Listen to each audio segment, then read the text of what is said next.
30 நாளிகை, இரவு 30 நாளிகை. 30 நாளிகைனா எத்தனை மணி நேரம்? 12 மணி நேரம். 60 நாளிகை என்பதுமே 24 மணி நேரம் என்பார்கள்.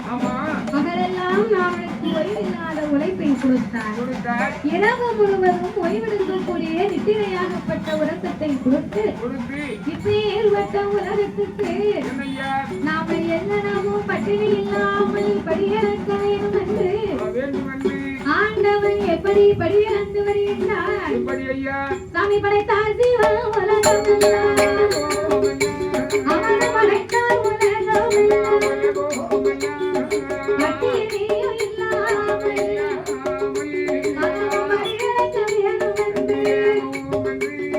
ஆதி சக்தி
வந்தாள் பார்வதாதேவி.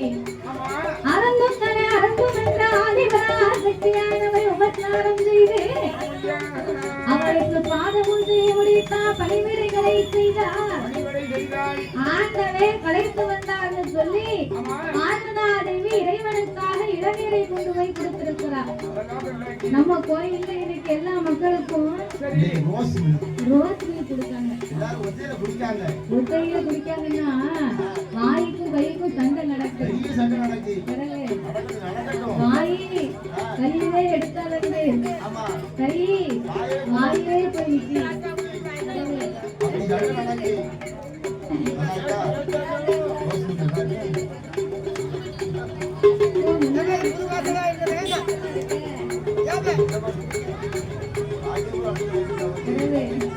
அப்படியாகவே இருக்கும் போது அந்த ஆதிவள்ளி கைலாசவாசலில் கலைப்பாரி இளைப்பாரி பகவானும் மறுபடியும் கையிலே குளிர்ந்து வருகிறார்கள். அப்படி குளிர்ந்து வருகின்ற பொழுது இறைவனாகிய சிவபெருமானாகப்பட்டவர்